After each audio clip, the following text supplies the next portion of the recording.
오늘 이야기는 경북에 사시는 20대 여성분이 보내주신 사연입니다. 과연 어떤 사연일지 이야기로 만나보겠습니다.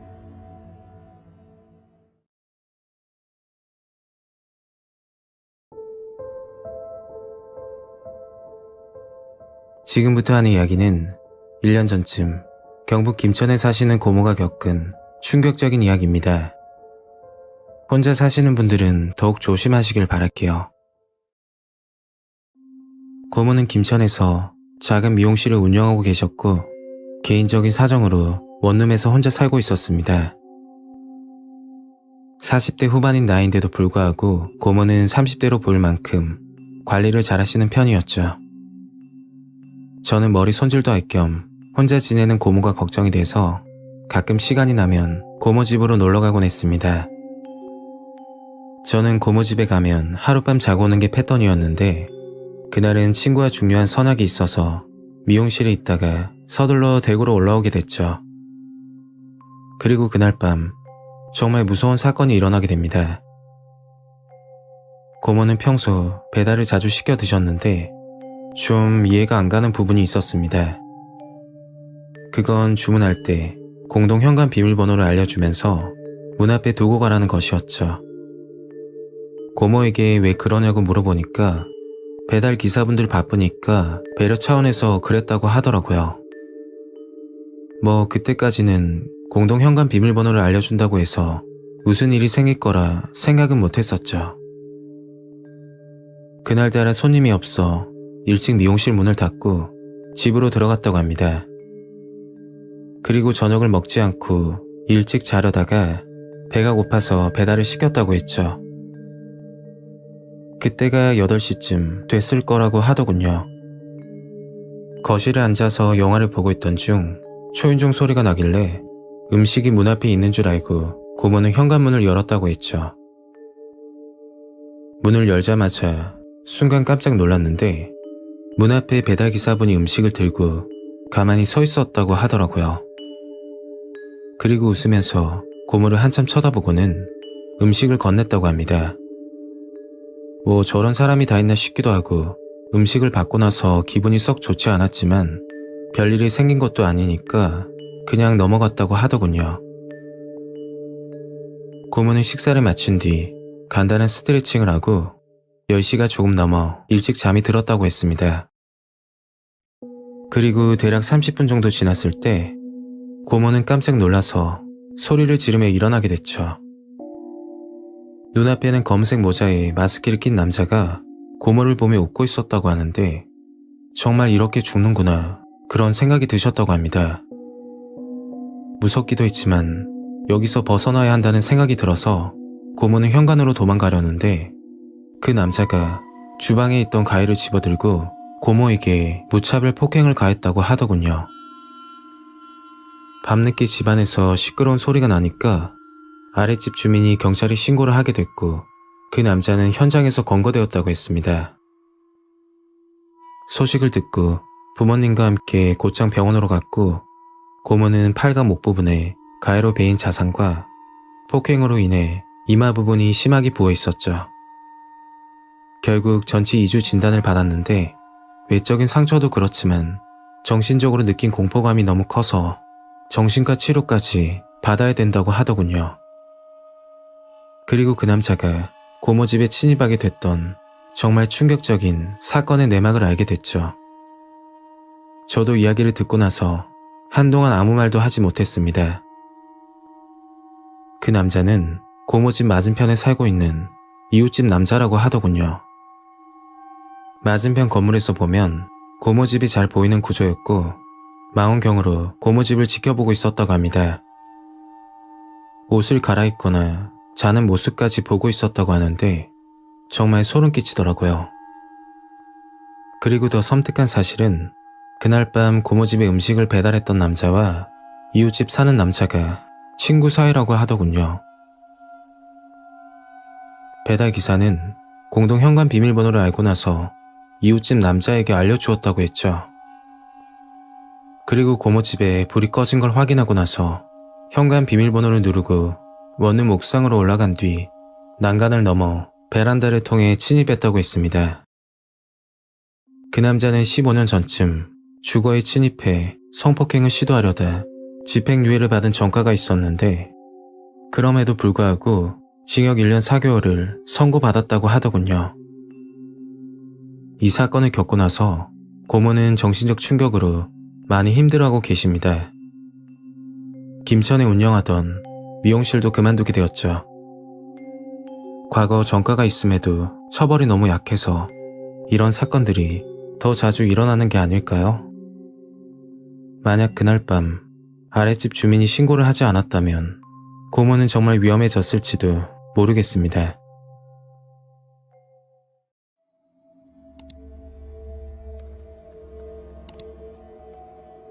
오늘 이야기는 부산에 사시는 40대 남성분이 보내주신 사연입니다. 과연 어떤 사연일지 이야기로 만나보겠습니다.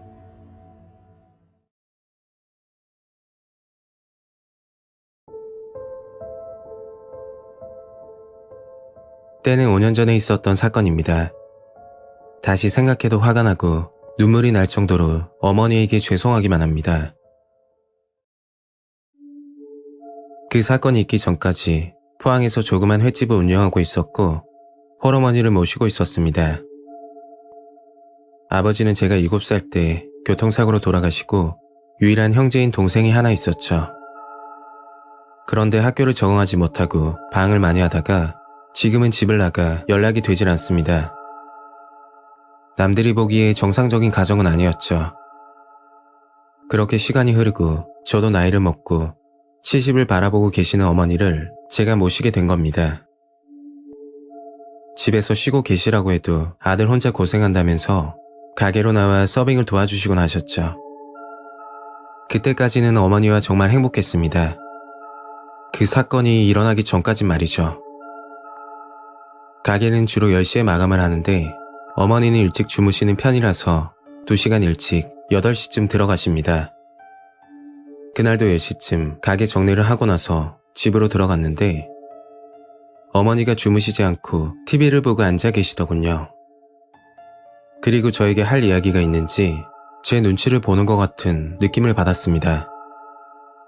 저는 어머니에게 편하게 말씀하시라고 했더니 한참 뜸을 들이다 천천히 이야기를 하셨죠. 처음 어머니께 그 이야기를 들었을 때 진지하게 생각하지 않았던 것 같습니다. 어머니가 횟집에서 서빙을 하고 있는데 연세가 지긋하게 드신 남성이 지속적으로 만남을 요구한다고 하더라고요. 그래서 농담으로 우리 어머니 아직까지 미인이라서 그렇다. 마음에 들면 만나보는 건 어떠냐고 했더니 어머니는 생각지도 못한 반응이었죠. 저는 어머니가 무조건 싫다고 할 줄 알았는데 자식 눈치 보여서 어떻게 만나겠냐고 좋은데 싫은 척을 하시더군요. 그렇게 그 이야기를 끝으로 잠이 들었고 다음날 일을 하면서 어머니 생각에 걱정이 되기 시작했죠. 어머니도 여자이고 본인이 행복하다면 제가 말릴 수는 없겠지만 상대방이 어떤 사람인지 모르니까 그 부분이 정말 불안했습니다. 눈뜨고 코 베이는 세상이라 더욱 신경이 쓰이더군요. 저는 단골 손님들 통해 어머니가 말씀하셨던 남자분을 찾아냈고 가까운 심부름 센터에 의뢰 후 나이와 직업 그리고 가족관계까지 알 수 있었습니다.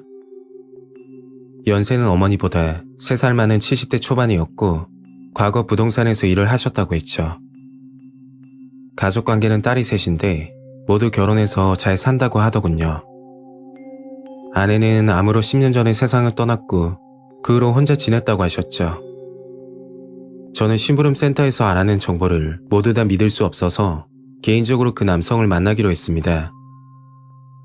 며칠 후 마감 시간에 맞춰 그 남성이 횟집에 방문했고 소주 한잔 대접하면서 이야기를 나누게 되었죠. 처음 봤을 때 느낌은 풍채도 좋으시고 무엇보다 인상이 너무 좋더라고요. 그리고 말씀을 다정다감하게 하는 걸 보니 초면이지만 좋은 사람 같다는 생각이 들었습니다. 저는 그 남성에게 개인 가정사에 대해 물어봤고 이야기를 들어보니까 특별할 것 없는 정말 평범한 가정이었죠. 어머니가 원한다면 그 남성과 잘 만나셨으면 좋겠다고 생각까지 들었습니다. 지금 생각하면 왜 그런 행동을 했는지 모르겠지만 그게 어머니를 위하는 길이라 생각했었죠. 어머니가 원하신다면 그 남성과 만나보시는 게 어떻겠냐고 진지하게 말씀드렸고 만남 자리까지 만들어 주었습니다. 어머니는 그 남성을 만나고 나서 표정도 밝아지셨고 저에게 이해해줘서 고맙다고 늘 이야기를 하셨죠. 그 남성은 어머니와 횟집에 가끔 놀러 왔는데 제가 있어서 그런지 모르겠지만 어머니에게 정말 잘해준다는 느낌을 받았습니다. 저는 볼 때마다 그 남성에게 어머니 잘 부탁드린다고 말씀을 드렸고 그럴 때마다 걱정 말라고 잘 지내고 있다고 하더군요. 그러다 6개월 정도 지났을 때 사건이 터지게 되었습니다. 가게 마감을 하고 있는데 처음 보는 번호로 전화가 오더라고요. 손에 고무장갑을 끼고 청소를 하고 있어서 전화를 받지 못했고 나중에 휴대폰을 보니까 부재중 전화가 5통이 넘게 찍혀 있었죠. 그 번호로 전화를 걸었더니 병원 응급실인데 어머니가 흉기에 찔려 병원 치료를 받고 있다고 했습니다. 너무 놀라서 곧장 병원으로 향했고 다행히 깊은 상처는 아니어서 다행이라고 하더군요. 저는 어머니에게 도대체 누가 이랬냐고 물었더니 그제서야 모든 걸 알 수 있었습니다. 어머니를 흉기로 찌른 건 그 남성이었고 평소에 잘해주다가 가끔 아무 이유 없이 어머니를 무시하는 말을 했다고 했죠. 예를 들어 집 나간 동생 이야기를 꺼내면서 저희 집이 콩가루 집안이다 그런 식으로 무시를 했다던데 그럴 때마다 어머니는 대답을 하지 않고 그냥 듣고 있었다고 합니다. 그 남성은 어머니가 대답을 하지 않는다고 갑자기 소리를 지르며 화를 내더니 마트에서 흉기를 구입해 옆구리를 찔렀다고 했죠. 그 이야기를 듣고 나서 어머니가 입은 외상도 문제지만 마음의 상처가 얼마나 컸을지 화가 나서 아무 생각이 들지 않았습니다. 그리고 그 남성은 어머니를 병원으로 데려다주고 스스로 자수를 했다고 했죠. 시간이 흘러 살인미수 혐의를 적용해 기소했지만 재판부는 살인하려는 의도가 보이지 않았다며 징역 1년, 집행유예 3년을 선고했습니다. 상처 깊이가 3cm 정도였는데 강한 힘을 가해 찔렀다고 보기 어렵고 어머니를 병원까지 데려다 준 것으로 보아 살인미수로 보기 힘들다고 하더군요. 그 사건을 겪고 나서 운영하던 가게를 정리하고 부산으로 내려가 어머니와 살게 되었죠. 어머니를 볼 때면 너무 안쓰럽고 불효자식이 된 것 같아 가슴이 아프네요. 자식으로서 이 사건을 평생 잊지 못할 것 같아 너무 힘이 듭니다.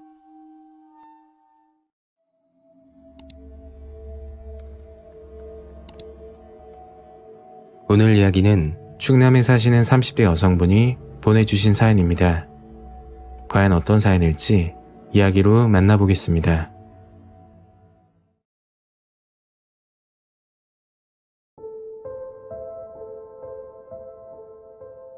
제가 살면서 정말 소름 끼치게 무서웠던 경험입니다. 그 일을 겪고 나서 남자에 대한 트라우마 때문에 30살이 넘도록 소개팅도 하지 않고 혼자 지내고 있죠. 이야기의 시작은 4년 전으로 돌아갑니다. 그날은 주말에다 친구 생일이어서 친구와 저녁 약속을 잡았었죠. 그리고 약속 시간보다 일찍 집을 나서게 되었습니다. 친구 선물도 사야 하고 사실 다음 주에 중요한 면접 자리가 있어서 그때 신을 구두를 구입하기 위해서죠. 저는 두정동에 있는 규모가 작은 여성 구두점을 방문했고 그리로 들어갔습니다. 가게를 들어가자마자 조금 찜찜했던 게 구두가게 사장인지 직원인지는 모르겠지만 30대로 보이는 남자분이 있더라고요. 뭐 신발 구입하는데 상관이 없는 부분이지만 구두를 사려면 신어봐야 하기 때문에 신발 벗는 상황에서 냄새가 날 수도 있고 하여튼 민망한 기분이 들었습니다. 그렇다고 곧장 나갈 수도 없었던 게 들어가자마자 정말 마음에 들었던 신발이 보였고 30%나 할인을 해준다고 하더군요. 그래서 남자 직원에게 한번 신어보겠다고 말을 했고 직원은 창고에 들어가 구두를 가져왔습니다. 그리고 구두를 신겨주는데 순간 이상한 느낌을 받았었죠. 제가 그때 치마를 입고 있었는데 노골적으로 다리를 쳐다보는 걸 느꼈고 심지어 구두를 신겨주며 설명을 하다가 의도적인지 모르겠지만 남자 직원의 손이 제 허벅지를 스치더라고요. 그때 정말 화가 나고 짜증이 나서 지금 성추행하는 거냐고 화를 냈습니다. 그랬더니 남자 직원은 황당한 표정을 지으면서 그런 거 아니라고, 그렇게 느끼셨으면 정말 죄송하다고 하더군요. 상대방이 사과를 하니까 순간 제가 예민하게 굴었던 것 같은 생각이 들었죠. 저는 구두를 포장해달라고 하고서 계산을 하려는데 그 직원이 말을 하는 겁니다. 가게 이벤트 중이라 회원으로 가입하면 포인트를 주는데 가입하실 거냐고 묻더군요. 아까 서로 기분 나쁜 일이 있어서 두 번 다시 여기 올 일이 없을 거라고 생각했고 저는 가입하지 않는다고 말을 했죠. 그랬더니 회원 가입하면 10,000원을 할인해 준다면서 제안을 하는 겁니다. 정말 단순하게 생각을 했었는데 할인만 받고 안 오면 되겠지 라고 생각을 했고 직원 말대로 회원 가입을 하게 되었죠. 이름, 주소, 전화번호 등을 적고 나서 10,000원을 할인받고 가게를 나왔습니다. 가게를 넣으면서 기억에 남았던 게 하나 있는데 구두를 넣어줬던 종이 가방이 정말 특이했었죠. 색상은 분홍색에다 화려한 무늬가 있는 눈에 띄는 종이 가방이었습니다. 그리고 약속 시간이 되어 친구들을 만나 생일 파티 겸 저녁을 먹고 2차는 호프집으로 향했죠. 술 한잔하면서 친구들에게 낮에 있었던 일을 이야기하니까 친구들은 의견이 엇갈리더라고요. 한 친구는 의도적일 수도 있다는 생각이었고 다른 친구는 제가 예민하게 군 거 아니냐며 말을 하더군요. 이런저런 이야기를 하다 보니 그 일은 금방 잊혀졌고 자정이 다 돼서야 집으로 향했습니다. 친구 셋은 같은 방향이라 같이 택시를 타고 저는 혼자 집으로 가고 있었죠. 집은 직사는 근방이었는데 시간이 늦어지면 사람도 없고 남들이 보면 무섭다고 할 정도로 조용한 동네입니다. 평소 겁이 많은 성격도 아니어서 집 가는 길이 무섭다거나 그런 적은 없었죠. 저는 조금 오래된 빌라에 살고 있었는데 집으로 가기 위해서는 좁은 골목을 지나가야 빌라가 보이는 구조였습니다. 기사님께 요금을 드리고 택시에서 내려 골목을 들어가는데 갑자기 등골이 서늘한 느낌이 들더라고요. 급하게 뒤를 보니 아무도 없었고 빠른 걸음으로 집으로 들어갔습니다. 집으로 들어가서 긴장이 풀렸는지 침대에 눕자마자 잠이 들었는데 집 밖에서 시끄러운 소리가 들리더군요. 그때 살짝 잠에서 깨긴 했지만 술도 한잔했고 피곤하기도 해서 다시 잠이 들었습니다. 다음날 아침을 먹으려고 하는데 엄마가 저를 불러 심각하게 말을 하더군요. 밤늦게 다니지 말라면서 항상 조심하라는 겁니다. 저는 어제 늦게 들어와서 그런 말씀을 하시는구나 생각했는데 알고 보니 그게 아니었죠. 어젯밤 빌라 근처에서 사건이 일어났다는 겁니다. 제가 살던 빌라 뒷동에서 20대 여자가 무차별 폭행을 당했다고 했죠. 성형수술까지 해야 될 정도로 얼굴이 말이 아니라고 하더군요. 다른 곳은 멀쩡한데 얼굴만 집중적으로 폭행을 했다고 소문이 난 겁니다. 여자를 폭행하고 나서 범인은 도주했고 경찰은 조사를 하고 있다고 들었죠.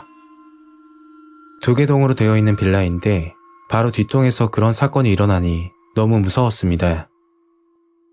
그 사건이 있고 나서 최대한 일찍 다녔고 조금 늦어지는 날에는 친구 집에서 자고 아침 일찍 들어갔었죠. 그리고 1달 정도 지났을 때 정말 소름 끼치는 사실을 알게 되었습니다. 주말 아침 저희 집에 누가 찾아왔고 폭행 사건 담당 형사라고 하더라고요. 형사님은 저에게 몇 가지 물어볼 게 있다고 하셨죠.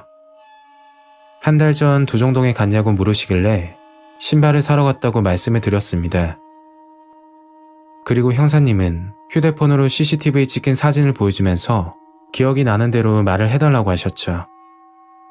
사진을 자세히 보니까 제가 1달 전에 방문했던 신발 가게 남자 직원으로 보이더군요. 머리 스타일이 5대5 가르마라서 기억에 남아있었고 신발을 넣어준 종이가방 색상이 분홍색이라고 말씀드렸죠. 이야기를 듣고 형사님이 그러시는데 빌라 뒷동에 사는 20대 피해자가 제가 방문했던 신발 가게 종이 가방을 들고 있었다면서 말씀을 하시더라고요. 형사님이 집에 찾아오고 일주일 정도 지났을 때 빌라에 무서운 소문이 돌기 시작했습니다. 범인은 CCTV에 찍힌 구두가게 직원이었고 도주를 하다가 PC방에서 검거되었다고 했죠. 그런데 피해자는 범인과 일면식도 없고 구두를 산 적도 없다고 하더라고요. 주민들은 묻지마 폭행 사건으로 생각했었고 저는 그게 아니라는 생각이 들었습니다. 범인이 회원가입을 유도하며 저에게 해코지를 하려고 했었는데 그날 새벽 피해자가 분홍색 종이 가방을 들고 있는 걸 보고서 그게 저라고 착각을 했을지도 모른다는 느낌이 들었죠. 저 때문에 다른 분이 피해를 입으신 것 같아 한편으로는 죄송하기까지 했습니다.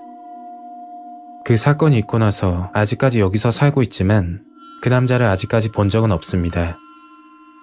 하지만 언젠가 찾아올까 싶어 너무 불안하고 무섭습니다.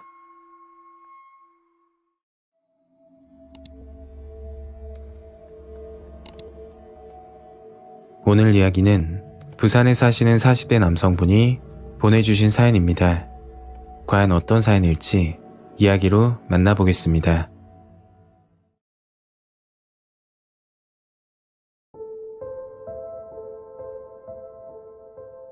때는 20년 전 제가 실제로 겪었던 실화입니다. 그 일을 겪고 나서 현재는 별탈 없이 지내고 있지만 만약 그때 기사님이 아니었다면 정말 위험해졌을지도 모릅니다. 그 당시 20대 초반, 군대를 전역하고 학교를 복학했을 때였죠. 그날은 친구들과 술자리를 가졌는데 눈치를 보며 빠져나와 집으로 향했습니다. 저는 평소 술을 즐기는 편은 아니었고 간혹가다 한 잔 정도 마시곤 했는데 한 잔만 먹어도 온몸이 빨개지는 증상이 나타나 강제로 금주를 해야 했죠. 그날도 술은 먹지 않고 친구들과 이야기만 하다 빠져나왔던 겁니다.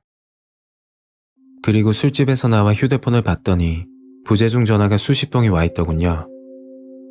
그 당시 쓰던 휴대폰은 흑백 화면에 전화와 문자만 되는 기계였는데 벨소리가 작아 술집에서 듣지 못했던 겁니다. 부재중 전화의 주인공은 어머니였고 서둘러 전화를 걸었죠. 예상대로 어머니는 전화를 받자마자 화를 내셨고 당장 할머니 댁으로 오라고 하시더라고요. 그제서야 생각이 났는데 일주일 전부터 가족 사진을 찍기로 약속이 되어 있었죠.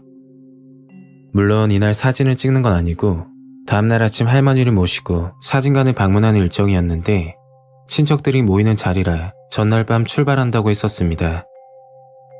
어머니는 저와 같이 가려고 전화했지만 연락이 되질 않아 먼저 도착했다고 하셨죠. 할머니 댁은 서구 남부민동인데 저희 집에서 버스로는 50분 정도 걸리는 거리였습니다. 그때 시간이 10시, 어머니에게 아침 일찍 출발하면 안 되냐고 물어보니까 잔소리를 하시며 얼른 오라고 하시더라고요. 저는 정류장으로 뛰어가 초조하게 버스를 기다리고 있었죠. 버스마다 그리고 지역에 따라 다르겠지만 그 당시는 막차 시간이 10시에서 11시 정도로 기억하고 있습니다. 기다리던 버스는 35분 버스였는데 제가 서 있던 정류장에서 남부민동까지 환승하지 않고 한 방에 가는 노선이었죠. 다만 남부민동인 종점인데다 버스 노선이 꽤 길어서 배차 간격이 길었던 것으로 기억합니다. 10시가 넘어가는 시간에 버스가 오지 않을까봐 걱정하고 있을 때 기다리던 35분 버스가 도착하더군요. 막차인데도 불구하고 생각보다 사람이 많아 저는 뒷좌석 근방에 손잡이를 잡고 서 있었죠. 버스는 출발하고 양정을 지나 서면 부근에 왔을 때 자리가 나더라고요. 제일 뒷좌석 바로 앞에 있는 2인 좌석이었는데 창문 쪽에는 아저씨가 앉아 계시고 저는 바깥쪽에 앉게 되었죠. 종일 돌아다닌 탓에 피곤이 몰려와 잠깐 졸게 되었고 창가 쪽에 있던 아저씨가 내리는 인기척에 눈을 떴습니다. 그때 위치가 남포동을 막 지나쳐 자갈치 시장 근방이었는데 그곳에서 어떤 여자가 버스에 승차하더군요. 누가 봐도 미인이라고 할 정도로 눈이 가는 외모였고 저는 뭔가에 홀린 듯 여자를 쳐다봤었죠. 그 여자는 두리번 거리더니 제 옆으로 와서 앉는 겁니다. 굳이 내 옆에 앉은 이유가 뭐지? 나한테 관심 있나? 혼자 이상한 생각을 했었죠. 그 순간 여자가 저를 보고 웃으면서 어디까지 가냐고 물어보더군요.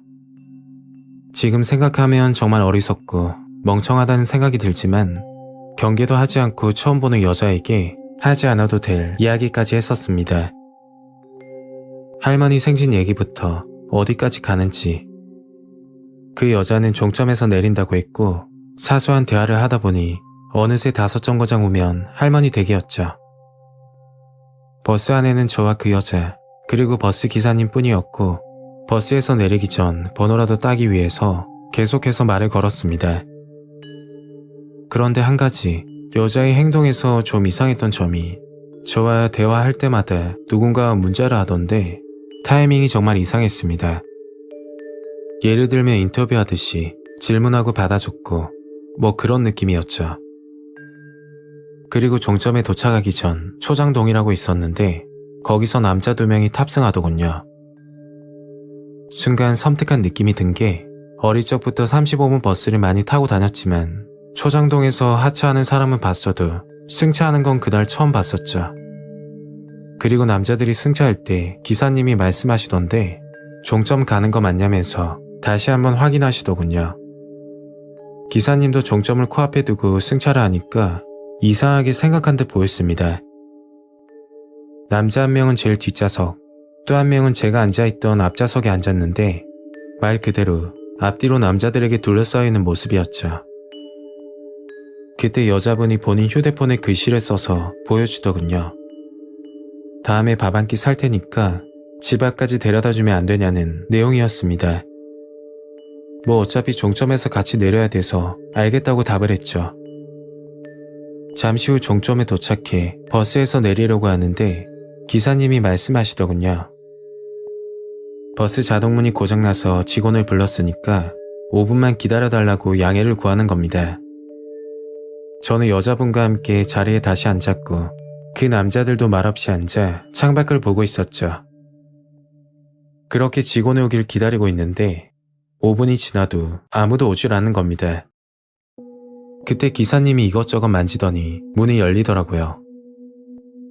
그리고 저와 여자가 내리고 그 남자들이 따라 내렸을 때 갑자기 뒤에서 시끄러운 소리가 들렸습니다. 뒤를 봤더니 남자 둘은 반대 방향으로 도망을 가고 있었고 무슨 일인지 어리둥절하고 있을 때 제 옆에 서 있던 여자도 도망을 가는 거였죠. 정말 순식간에 벌어졌던 일이라 정신이 없더군요. 그리고 자세한 내막은 버스 기사님께 들을 수 있었습니다. 기사님은 10년간 같은 노선을 운행했는데 막차 시간에 그것도 초장동 정류장에서 승객이 승차하는 게 손에 꼽을 정도라고 말씀하셨죠. 버스에 승차하기 전 남자들이 서로 대화를 나누다가 승차하고 나서 각자 다른 곳에 앉아있는 것도 수상했다고 하더군요. 그리고 결정적인 이유가 남자 중 한 명이 요금을 낼 때 우연히 보게 됐는데 오른쪽 주머니에 손가락 2개만한 칼이 들어있었다고 했죠.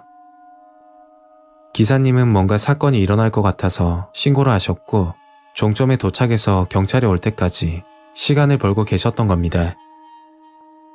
기사님 촉이 정확했고 그 일당들은 여자를 미끼로 납치를 벌이는 조직인데 전국 각지를 돌아다닌다고 하더군요.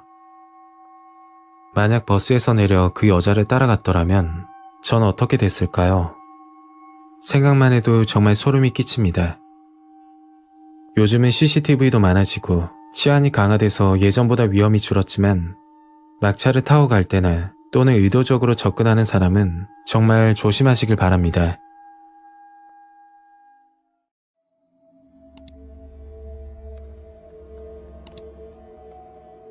오늘 이야기는 대전에 사시는 20대 남성분이 보내주신 사연입니다.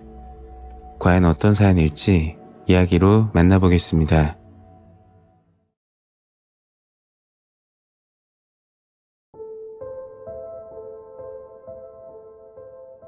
아직도 그곳에 공중전화가 존재하는지 모르겠지만 사연을 보내면서 그날 사건을 생각하니까 꿈에 나올까봐 정말 섬뜩합니다.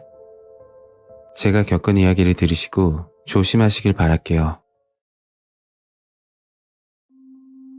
때는 7년 전쯤 경험했던 일입니다. 그날은 서울에 살고 있는 친구를 만나기로 해서 대전역에서 출발해 KTX를 타고 서울로 향하던 중이었습니다. 고등학교 때 굉장히 친했던 친구였는데 졸업하고 나서 서울 쪽으로 대학을 가는 탓에 서로 연락이 뜸해졌죠. 시간이 흘러 친구가 좋은 직장에 취업을 했다고 해서 축하도 해줄 겸 얼굴이나 보자고 약속을 잡은 겁니다. 저는 평소 여행 다니는 걸 좋아하지 않기 때문에 그 당시 서울은 처음 가는 거였죠. 그렇게 대전에서 1시간 반 정도 지났을 때 서울역에 도착했습니다. 친구에게 전화를 하니까 취업 관련 교육을 받고 있어서 5시쯤 퇴근을 한다고 하더라고요.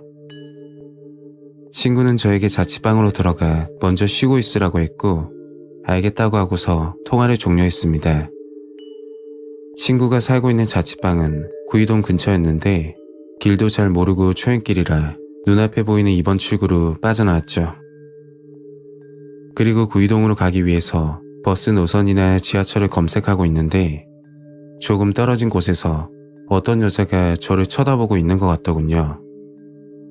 처음에는 기분 탓이라고 생각했지만 그 여자와 눈이 마주치고 나서 그게 아니라는 걸 깨닫게 되었습니다. 그 여자는 몸이 불편한지 특이한 걸음걸이로 천천히 다가와서 저에게 부탁을 하더군요. 제발 도와달라고 울면서 하소연을 하는데 정말 당황스러웠습니다. 가까이서 보니 그 여자는 배가 튀어나와 임산부로 보였고 얼마나 다급했으면 불편한 몸으로 처음 보는 사람에게 울면서 부탁을 할까 안쓰러운 생각이 들더군요. 저는 무슨 일이냐고 물어보니까 집으로 가야 되는데 길 좀 알려달라고 하는 거였죠. 저도 서울은 처음이고 이제 막 도착해서 지리를 모른다고 설명하니까 제 팔을 잡고서 근처에 보이는 공중전화로 끌고 가더군요. 끌려가면서 여자 손을 뿌리칠 수 있었지만 배가 부른 임산부라서 그럴 수가 없었습니다. 그때 제 기억으로는 여자치고 힘이 정말 강했죠. 그 여자는 공중전화로 가더니 기다려달라고 하고서 어디론가 전화를 거는 겁니다. 그리고 저를 보고 전화를 받아보라고 하더군요. 전화를 받았더니 목소리만 들으면 70대 정도로 느껴지는 할머니가 이야기를 하시는 거였죠. 할머니가 하는 말은 그 여자가 할머니 딸인데 정신적으로 문제가 있어서 길을 못 찾으니까 도와달라고 부탁을 하는 겁니다. 그래서 저는 저에게 부탁을 할 게 아니라 경찰 도움을 받으라고 했더니 갑자기 말을 바꾸면서 택시 타고 딸을 집까지만 데려다 주면 20만 원을 준다면서 울먹거리며 부탁을 하더라고요. 직접 데려오고 싶은데 몸이 불편해서 거동이 힘들다고 도와달라고 사정을 하는 겁니다. 그때 제가 뭔가에 홀렸는지 친구 만나려면 시간도 멀었고 이건 도와줘야 되겠다 싶은 생각이 들어서 어디로 가야 되는지 주소를 물어봤죠. 할머니가 말한 주소는 구로구 가리봉동이라고 했고 전화번호를 알려주면서 도착하면 사람을 보내겠다고 했죠. 저는 서울역 근처에서 택시를 잡아 그 여자를 태우고서 기사님께 가리봉동으로 가달라고 했습니다. 기사님께 여쭤보니 대략 30분 정도 걸린다고 하셨고 예상보다 가까운 곳이라서 다행이라고 생각했죠. 기사님이 운전하면서 서울 사람 아니냐고 물으시길래 택시를 탄 자초지종을 설명했습니다. 그리고 잠시 후 목적지에 도착했고 택시에서 내려 할머니에게 전화를 걸었죠. 할머니는 사람 보낼 테니까 그 사람한테 돈을 받으면 된다고 했고 저는 그 자리에서 기다리고 있었습니다. 그런데 그때 아까 타고 왔던 택시가 다시 제 앞으로 와서 정차를 하는 거였죠. 기사님이 창문을 열더니 조심스럽게 저를 부르는 겁니다. 그리고 저를 보고서 빨리 차에 타라고 하시더라고요. 저는 여자분을 데리러 오기로 해서 조금 기다려야 된다고 말을 하니까 택시비 돌려줄 테니 얼른 타라고 다급하게 소리를 치는 겁니다. 그 말을 듣고 옆에 있던 여자가 갑자기 제 팔을 잡더니 제가 택시에 타지 못하게 길을 막는 거였죠. 순간 뭔가 잘못됐다 생각이 들더라고요. 저는 힘으로 여자를 밀쳐내면서 택시에 탔고 기사님은 곧장 출발했습니다. 그리고 기사님이 말을 꺼내시더군요. 아까 그 여자 임신한 거 아니라고 배 안에 고무로 된 공이 들어있었는데 못 봤냐면서 말을 하시는 겁니다. 저를 내려주고 그냥 가려다가 기사님이 느낌이 안 좋아서 다시 돌아오셨다고 하더라고요. 그 당시 택시 기사님들 사이에서 소문이 돌고 있었는데 역 주변에서 두리번거리거나 헤매고 있는 사람들을 타겟으로 범행을 저지른다는 소문이 돌았다고 했죠. 그리고 제가 내렸던 곳이 탈북자와 조선족들이 밀집해 있는 동네인데 타 지역 사람이 그쪽으로 가달라고 해서 의심스러웠다며 말씀하시더군요. 저는 기사님께 감사하다고 몇 번이나 인사드리고 택시에서 내렸습니다. 그리고 친구를 만나 있었던 일을 이야기했죠.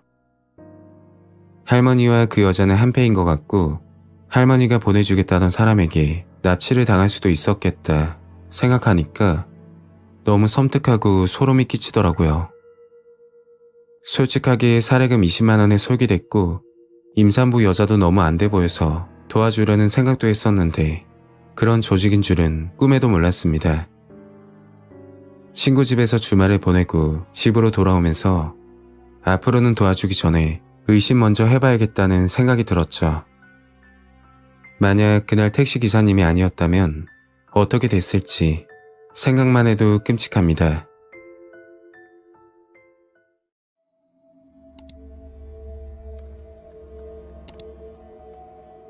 오늘 이야기는 서울에 사시는 30대 남성분이 보내주신 사연입니다. 과연 어떤 사연일지 이야기로 만나보겠습니다.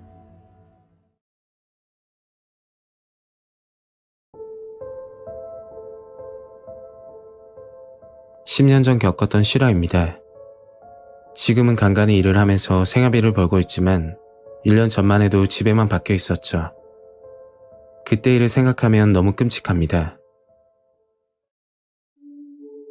그 당시 20대 초반, 말하기 힘든 내용이지만 저는 10대부터 사고를 많이 치는 탓에 전과 기록이 있었습니다. 폭력적인 부분 때문에 징역을 살다 나왔고 정말 후회하며 반성을 많이 했었죠. 성인이 되고 군대를 다녀오고 나서 정말 이렇게 살면 안 되겠다는 생각이 들더군요. 그날 밤 부모님께 앞으로 사람답게 살겠다, 지켜봐달라고 말씀드리고 나서 취업 자리를 알아보고 있었습니다. 인터넷 알바 사이트를 보고 있었는데 나이는 통과지만 학력에서 걸리는 부분이 많더라고요. 사실 저는 고등학교를 자퇴하고 검정고시를 준비했지만 졸업장을 따지 못한 상태였습니다. 간단한 알바면 상관없겠지만 4대 보험이 되는 직장을 들어가려고 했기 때문에 문제가 되더군요. 한참 일자리를 알아보고 있다가 담배가 떨어져 편의점으로 향했습니다. 담배를 사고 집 근처 골목에서 한 대 피우고 있는데 전봇대에 광고 전단지가 붙어 있더라고요. 남자 직원 국구, 4대 보험 가능, 학력 무관이라고 적혀 있었고 그 밑에 전화번호가 나와 있었죠. 저는 전화번호를 저장하고 나서 집으로 들어가 일찍 잠자리에 들었습니다. 다음날 10시쯤 전단지에 나와 있는 번호로 전화를 걸었는데 그곳은 일자리를 구해주는 직업 소개소라고 하더군요. 결국 이력서를 들고 사무실에 방문하라는 이야기였습니다. 한참 고민하다 이력서를 들고 사무실에 찾아갔고 담당자는 원하는 조건을 말해보라고 하더군요. 저는 4대 보험이 되는 직장을 원한다고 말을 하니까 일단 집으로 가서 기다리라고 말을 하셨죠. 그리고 다음날 좋은 소식을 들을 수 있었습니다. 집과 거리는 좀 있었지만 평택에 좋은 자리가 있다고 하더군요. 기숙사까지 제공한다고 하니까 규모가 어느 정도 되는 것 같았고 요즘 불경기에 이만한 곳이 없다고 몇 차례나 강조를 하더라고요. 일주일이 지나 간단한 건강검진을 받고 나서 취업을 하게 되었습니다. 경기도 평택에 위치하는 가스통을 만드는 회사였고 직원은 20명 정도 된다고 했죠. 부모님도 좋아하시고 저도 열심히 해서 저축도 하고 좋은 여자 만나서 결혼까지 생각하며 큰 꿈을 가졌습니다. 입사 첫날 기숙사에 들어가 짐을 풀고 첫 출근을 했죠. 제가 맡은 업무는 사출이라는 파트였는데 가스통 모양을 잡아주고 제품을 넣었다 빼는 단순한 작업이었습니다. 그렇게 일을 하다가 점심시간이 되었고 작업 반장이 신입사원들에게 말을 하더군요. 기존 점심시간은 12시부터 1시까지인데 신입들은 식사 후 12시 40분까지 흡연실로 모이라는 지시였습니다. 그날 저 말고 신입사원이 한 명 더 있었는데 긴장을 해서 그런지 인사도 하지 못했었죠. 점심을 먹고 나서 흡연실 앞에서 기다렸고 사람들이 저를 보고 대하는 태도가 마치 군대 신병대하듯 하더라고요. 그때는 처음이라 그런 줄 알았고 얼른 적응해야겠다고 생각했습니다. 잠시 후 작업 반장이 오더니 몇 가지 숙지사항을 말하면서 꼭 지켜야 된다고 했죠. 첫 번째는 한 달에 한 번 회식비를 걷는다고 하더군요. 급여가 들어오면 10만 원씩 내야 된다고 했고 기숙사에서 외출할 때는 고참에게 허락받고 나가야 된다고 하는 겁니다. 처음 입사해서 그런가 보다 하고 알겠다고 했죠. 그렇게 시간은 빠르게 지나갔고 한 달이 지났을 때였습니다. 회사 특성상 2교대 근무였는데 그날은 오전 파트라서 새벽 5시에 일어났죠. 눈을 뜨니 제 옆에 자고 있던 신입사원이 보이지 않더군요. 먼저 일어나 일찍 출근했나 싶어 저는 출근 준비를 하고 있는데 작업 반장이 기숙사 방문을 열고 욕을 하는 겁니다. 같이 있던 신입 어디 갔냐고 좋은 말 할 때 말하라고 하는데 정말 무서웠죠. 나중에 알고 보니 다들 자고 있을 때 몰래 도망을 갔던 거였고 일이 힘들어서 갔나 보다 단순하게 생각을 했습니다. 입사하고 나서 첫 급여를 받게 됐고 작업 반장이 말하는 회식에 참석하게 됐죠. 회식이라고 해서 사장님과 관리자분들이 오시는 게 아니었고 작업자들끼리 돈을 걷어 술 한잔하는 분위기였습니다. 회식 자리에 유난히 저를 마음에 들어하지 않는 고참이 한 명 있었는데 술 한잔하다가 저를 부르더군요. 다음 주에 신입이 한 명 들어오는데 교육 똑바로 못 시키면 가만 안 둔다며 이야기를 하는 겁니다. 고참이 술에 취해 그런가 보다 하고 넘겼고 다음 주가 돼서 신입이 들어왔죠. 신입은 저보다 어려 보이고 이런 일은 처음인 듯 보이더군요.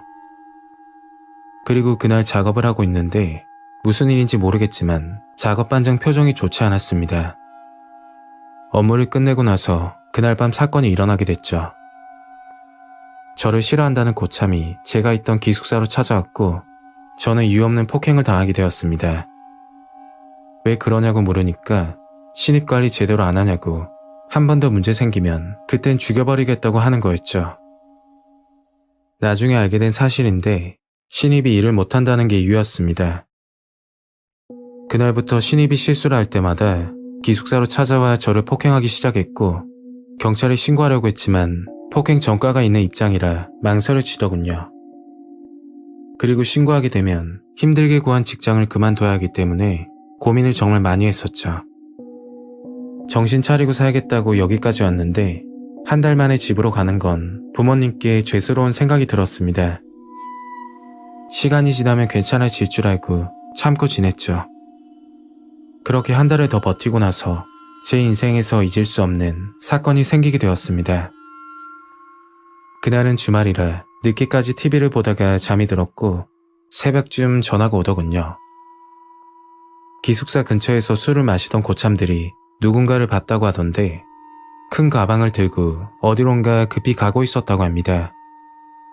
이 상황에서 따라갔더니 신입이 도망가려고 하길래 잡았다면서 연락이 왔죠. 저는 급하게 그리로 가서 교육 제대로 시키겠다며 고참들에게 죄송하다고 하고서 신입과 함께 기숙사로 들어왔습니다. 화가 났지만 한편으로 얼마나 힘들면 도망가나 싶어 잘 타이르고 있는데 그때 작업 반장이 문을 박차고 들어오더니 자기가 보는 앞에서 교육을 시키라고 하더군요. 제가 머뭇거리고 있으니까 네가 교육 안 시키면 내 손에 죽을 거라면서 이야기를 하는 겁니다. 너무 겁이 나서 반장이 시키는 대로 신입을 폭행하기 시작했고 그 모습을 한참 보다가 웃으면서 나가더군요. 신입에게 너무 미안하고 제 자신이 바보 같아서 한참을 울었습니다. 반장이 나오고 나서 신입을 얻고 그곳을 몰래 빠져나왔죠. 돈을 떠나서 거기서 일하다가 사람까지 죽는 일도 생기겠다 싶더라고요. 제가 살기 위해서 저보다 약자를 괴롭힌 사실이 너무나 부끄럽고 후회가 드네요. 요즘도 이런 일이 있을 거라 생각합니다. 기숙사에서 신입을 폭행하고 있을 때 그 모습을 보고 웃고 있던 작업 반장 얼굴이 너무 소름 끼치도록 무섭습니다.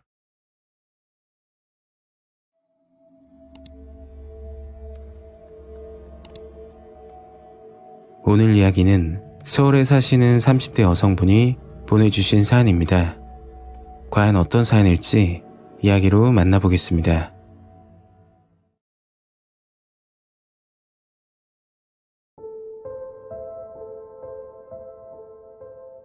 이 일을 겪고 나서 많은 생각이 들었습니다. 좋은 일을 하려다가 큰 화를 입을 뻔한 사건이었죠. 집으로 돌아오는 길, 같은 길을 반복해서 돌아올 만큼 정신이 없었습니다. 때는 9년 전에 경험했던 일입니다. 저는 주말마다 관광지를 찾아다니며 풍경 사진을 찍고 다녔죠. 풍경 사진을 촬영해서 그림으로 그리는 게 취미였습니다. 무서운 경험을 하기 하루 전날 사진 촬영을 위해 관광지를 알아보던 중이었죠. 결국 강원도 정선군에 위치하는 정암사라는 사찰을 방문하기로 했습니다. 다음날 아침 일찍 일어나 준비를 하고 오전 10시쯤 정암사로 출발했죠. 강릉에서 정암사까지는 2시간 정도 걸리는 거리였죠. 삼척 톨게이트를 지나고 목적지가 5km 정도 남았을 때 시간을 봤더니 12시가 다 되어 가더군요. 정암사에 들어가기 전에 밥을 먹고 가려고 주변을 검색하니까 근방에 고안역이라는 역이 있었고 고안역 주변에 음식점들이 꽤 많았습니다. 역 주변에서 간단히 끼니를 해결하고 다시 정암사로 출발했죠. 사방에는 울창한 나무가 있는 길을 올라가고 있는데 저 멀리서 어떤 남자가 손을 흔들고 있더라고요. 그 남자와 점점 가까워질 때 갑자기 제 차를 보고 뛰어오는 겁니다. 그리고 창문을 두드리면서 부탁을 하는 거였죠. 여자친구와 여행을 하고 있는데 가는 길까지만 태워주면 안 되냐고 말하더라고요. 옆을 봤더니 어떤 여자가 서 있었고 어딜 가는지 모르겠는데 큰 배낭과 작은 짐들이 보였습니다. 남자 혼자였다면 거절을 했을 텐데 더운 날씨에 여자분 표정을 보니까 같은 여자로서 안쓰러운 마음이 들었죠. 결국 그 커플을 차에 태우고는 목적지로 출발했습니다. 차 안에서 이런저런 이야기를 했는데 커플 중 남자가 계속해서 질문을 하더군요. 혼자서 여기까지 어떻게 왔냐면서 일행은 없냐고 물어보는 겁니다. 뭐 솔직하게 대답을 해줬고 그때까지는 아무 생각이 없었죠. 그러다 남자가 가방에서 뭔가를 꺼내 건네주더군요. 그건 바카스였는데 태워줘서 고맙다며 주는 거라고 하는 겁니다. 괜찮다고 사양을 했지만 이 정도는 받아도 될 것 같아서 고맙다고 했더니 그 남자는 바카스 뚜껑을 열어주면서 마시라고 하더군요. 저는 운전하고 있으니까 나중에 마신다며 이야기를 했고 그 남자도 알겠다고 하더라고요. 그런데 남자 말투가 조금 이상하다는 걸 알게 되었죠. 저는 외국인이냐고 물어봤더니 외국인은 아니고 한국 사람인데 중국에서 오래 살아서 말투가 이런 거라고 대답을 했습니다. 그리고 정암사까지 2km 정도 남았을 때 차 앞에 뭔가 빠르게 지나가더군요. 깜짝 놀라서 급브레이크를 밟으며 그 자리에 정차했고 저는 차에서 내려 주변을 살폈죠. 아무것도 없는 걸 확인하고 나서 차에 올라탔는데 뒷자리에 앉아있는 커플 표정이 갑자기 안 좋아 보였죠. 좀 전까지는 웃으면서 이야기를 하고 있었는데 그새 싸웠나 싶어 저까지 눈치가 보였습니다. 저는 혼잣말로 산짐승이 지나간 것 같다고 이야기를 하고서 다시 출발했죠. 잠시 후 정암사에 도착했고 뒤에 탄 커플에게 목적지까지 닿았다고 이야기를 했습니다. 그러니까 서로 화를 내면서 차에서 내리는 거였죠. 고맙다고 해도 모자랄 판에 갑자기 짜증을 내니까 순간 뭐 저런 사람들이 다 있나 싶어서 당황스러웠습니다. 커플 중 남자는 먼저 도로를 따라 올라가고 여자가 갑자기 다가오더니 이상한 말을 하는 거였죠. 오늘 정말 운 좋은 거니까 다음부터 혼자 다니지 말라고 하더라고요. 그게 무슨 말이냐고 물으니까 아무 대답 없이 가버리는 겁니다. 그 당시에는 그 말이 무슨 뜻인지 이해가 되질 않았고 정말 이상한 사람들이다 하고서 넘기게 되었죠. 정암사에서 사진 촬영을 끝내고 오후 5시쯤 시동을 걸고 집으로 가려고 하는데 블랙박스에 충격이 감지되었다고 영상이 뜨는 겁니다. 그래서 블랙박스를 돌려보고 있는데 좀 전에 산짐승이 지나갔을 때 영상이 녹화가 되어 있더군요. 그런데 그 영상을 보고서 소름이 끼치더라고요. 제가 차에서 내렸을 때 그 커플들이 대화하는 소리가 녹화가 되어 있었는데 정말 섬뜩했습니다. 그 남자가 하는 말이 혼자 온 것 같은데 그냥 죽여버리고 돈이나 뺏으면 어떻겠냐고 이야기를 하는 거였죠. 그러니까 옆에 있던 여자는 맨정신에는 위험하다며 바카스를 먼저 먹이라고 이야기를 하던데 서로 의견이 다르니까 차 안에서 싸우고 있던 겁니다. 영상을 확인하고 나서 온몸에 소름이 돋아 아무 말도 하지 못했죠. 곧장 차를 끌고 근처 지구대로 가서 블랙박스 영상을 보여줬는데 여기 주변에서 히치하이킹을 하는 사람이 있으면 절대 태우면 안 된다고 하는 겁니다. 심지어 일주일 전쯤 운전자가 사라지고 버려진 차가 발견된 사건도 일어났고 정말 조심하라고 신신당부를 하더군요. 지구대에서 들었는데 조선족 일당이 여행을 다니는 것처럼 하고서 히치하이킹을 하는데 혼자 운전하는 여성들만 노린다고 합니다. 순찰을 하면 쥐도 새도 모르게 사라져버려 난감하다고 하셨죠. 그 말을 들으니까 너무 무섭더군요. 힘들게 집으로 도착해서 생각이 들었는데 차 안에 있던 여자가 저를 죽이자고 동의했다면 저는 어떻게 됐을지 생각만 해도 끔찍하더군요. 그리고 그 남자에게 받은 바카스를 증거 물품이라고 경찰에게 주고 왔는데 아무 의심 없이 그걸 마셨더라면 정말 위험해졌을 거라 생각이 들었죠. 이 일을 겪고 나서 모르는 사람은 차에 절대 태우지 않습니다. 그 사람들 정체가 뭔지 정확히 알 수는 없지만 정암사 가는 길 히치하이킹하는 커플을 보신다면 정말 조심하시길 바랍니다.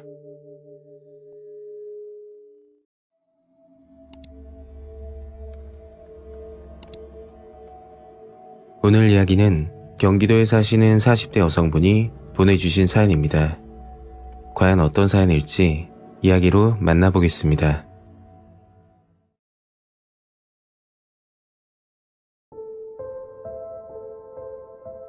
제가 오래전 무서운 경험을 한 적이 있습니다. 정말 소름 돋는 사건이었고 아직도 잊을 수가 없네요. 때는 20살, 1997년도 대구에서 겪었던 사건입니다. 현재는 경기도에 살고 있지만 저희 고향은 대구입니다. 그 당시 성인이 된 기쁨을 누린다는 이유로 매일같이 밤늦게 귀가를 하는 게 일상이었죠. 그날은 평소보다 시간이 늦어졌고 집에 들어가는 것도 애매하기도 해서 친구 자취방에서 잠을 청하기로 했습니다. 친구가 살던 자취방은 재래시장 골목 안에 위치하고 있었는데 97년 당시만 해도 24시 편의점도 잘 없었고 PC방도 늦은 시간까지는 운영하지 않던 시절이었죠. 자정이 다 된 시간에 택시에서 내려 시장 골목 입구 쪽으로 걸어가고 있는데 상가 불이 다 꺼지고 지나가는 사람도 없는 섬뜩한 분위기였습니다. 시장 골목을 지나쳐 대략 30m 앞에 친구 집이 보였기 때문에 빠른 걸음으로 가자 생각했죠. 제 또래라면 아시는 분들은 계실 거예요. 밤늦은 시장 골목은 쥐 죽은 듯 침묵이 흐르고 여자 혼자 다닐 수 있는 길은 아니었습니다. 그리고 제 성격은 겁이 많고 경계를 많이 하는 편이어서 골목 입구에 서서 수상한 사람은 없는지 한참을 두리번거렸죠. 다행히 아무도 없었고 빠른 걸음으로 골목으로 들어갔습니다. 골목에 들어가고 10m 정도 걸었을 때 어디서 튀어나온지도 모를 만큼 갑자기 어둠 속에서 누군가가 제 앞을 가로막더군요. 그 사람은 저와 일정한 거리를 두며 걷고 있었고 순간 정말 놀랐지만 소리를 지르지 않고 차분하게 친구 집으로 향했습니다. 얼핏 보면 여자로 착각할 수도 있을 법한 키가 작고 왜소한 남자였죠. 친구 집에 거의 다 왔을 때 무언가 떨어지는 소리가 났고 바닥을 유심히 보니까 두툼해 보이는 지갑이 떨어져 있더군요. 제 앞으로 걸어가는 남자의 지갑이라고 확신하고 다급하게 남자에게 말을 했었죠. 지갑이 떨어졌다고 몇 차례나 그 남자를 불렀으나 제 목소리를 듣지 못한 건지 남자는 골목을 지나 좌측으로 가더라고요. 정말 이상했던 점은 적막한 시장 골목에서 제 목소리를 듣지 못했다면 그 남자는 못 들은 척을 하거나 아니면 들을 수 없는 사람이라고 판단했습니다. 본인 지갑이 떨어졌는데 못 들은 척하면서 그냥 가는 건 말이 안 된다고 생각했죠. 저는 지갑을 주워 내일 경찰서에 가져다 줘야겠다 생각하고 친구 집으로 향했습니다. 친구가 살던 곳은 주택으로 된 2층 집이고 2층에서 자취를 하고 있었죠. 1층 대문을 열고 2층으로 뛰어 올라가는데 갑자기 계단 밑에서 누군가 소리를 지르며 말을 하는 겁니다. 2층에서 고개를 내밀고 아래를 쳐다보니까 방금 전 제 앞으로 걸어간 왜소한 그 남자였고 남자는 저를 보고 도둑년이라고 하면서 경찰서 가자고 당장 내려오라고 하더라고요. 그 말을 듣고 친구가 집에서 나와 무슨 일이냐고 물어봤고 친구에게 방금 전 상황을 설명했죠. 그리고 저는 그 남자에게 몇 번이나 불렀는데 못 듣고 가신 거라면서 큰 소리로 말을 했습니다.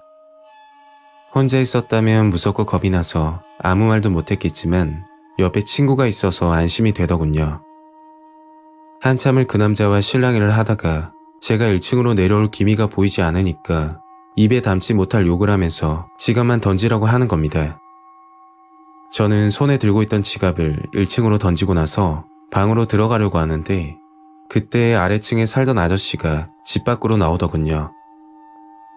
아저씨는 무슨 일이냐고 새벽에 누가 욕을 하냐고 물었죠. 아마 주무시고 계시다가 그 남자가 욕을 하는 소리에 잠에서 깬 것 같았습니다.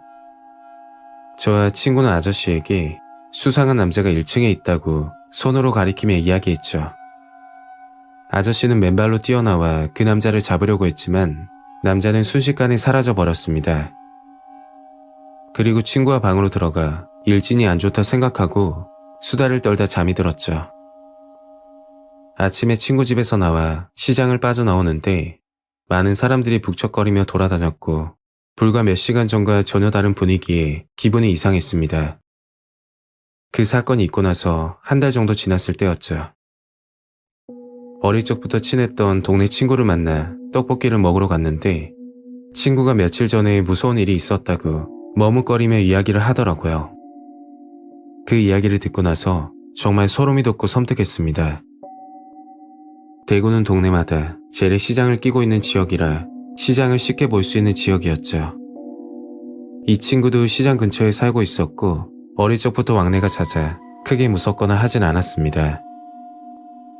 친구는 시장 골목을 걸어가는데 어떤 왜소한 남자가 친구 앞으로 오더니 두툼한 지갑을 떨어뜨리고 빠른 걸음으로 지나가더랍니다. 그래서 친구는 그 남자에게 지갑이 떨어졌다며 아무리 외쳤지만 들은 척도 하지 않고 지나갔다고 했죠. 그때 시간이 밤 9시 정도였는데 간간히 지나가는 사람이 있었다고 하더군요. 친구는 지갑을 주워들고 남자를 찾으려고 두리번거렸는데 갑자기 뒤에서 그 남자가 나타나 도둑년이라고 욕을 하기 시작했다고 합니다. 제가 겪은 상황과 너무 비슷해서 친구에게 인상차기를 말하니까 제가 봤던 그 남자라고 확신이 들더군요. 저는 겁이 많았지만 친구는 저와 상반되는 대담한 성격이었습니다. 지갑을 찾아주려고 하는 와중에 갑자기 나타나 도둑이라고 욕을 하니 친구도 화가 났다고 했었죠. 그 남자는 경찰서로 가자고 이야기했고 친구도 누가 잘못을 했는지 경찰서에 가서 이야기하자고 했다더군요. 그리고 그 남자와 친구는 경찰서 방향으로 걸었다고 합니다. 대략 2, 3분 정도 걷고 있었는데 그 남자가 지갑을 내놓으라면서 친구 손을 갑자기 잡아당겨 어떤 건물 안으로 들어가게 되었다고 했죠.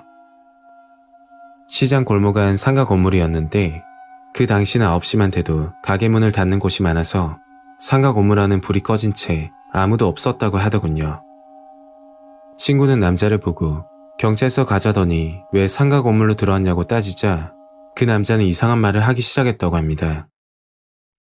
지갑을 훔쳐간 대가로 친구 몸을 만져야겠다고 했다더군요. 남자는 강제로 친구를 성폭행하기 시작했고 상가 바닥에 누워 비명을 지르고 난리가 났다고 합니다. 친구는 어릴 때 운동을 해서 웬만한 남자는 이길 수 있다 라는 말을 많이 했었고 그 남자는 키 158 정도에 몸무게는 45kg도 안 될 만큼 마른 몸이라고 했었죠. 서로 몸싸움을 하던 중 들고 있던 지갑이 떨어졌는데 순간 너무 무서웠다고 하더라고요. 두툼하게 보였던 지갑의 정체는 신문지를 돈처럼 잘라서 한가득 집어넣었던 겁니다. 친구는 자정이 다 될 때까지 남자에게 잡혀 있었고 운이 좋았던 건지 주변에 건물 셔터 내리는 소리가 들려 살려달라고 소리를 쳤더니 그 남자는 도망을 갔다고 하더군요. 시간이 흐른 뒤 그 남자에 대한 소문이 돌기 시작했죠. 밤마다 인적이 드문 시장 골목을 돌아다니면서 주로 타켓은 젊은 여자, 혼자 걸어가는 여자 앞으로 다가가 지갑을 떨어뜨리며 유인한 뒤 경찰서로 가자고 협박을 한다고 합니다. 그리고 경찰서로 가는 척을 하면서 사람이 없는 골목으로 들어가 성폭행을 일삼는다고 했죠. 친구는 그날 밤 셔터 소리가 나지 않았다면 어떻게 됐을지 생각만 해도 소름이 돋습니다. 그 시절에는 그런 사실을 부모님께 알린다거나 도움을 청할 생각은 저도 친구도 하지 못했죠. 늦은 밤 귀갓길은 부모님이나 경찰의 도움을 받아 안전하게 들어가시길 바랄게요. 오늘 이야기는 여기까지입니다. 구독과 좋아요 잊지 않으셨죠? 다음 영상으로 또 뵐게요. 감사합니다.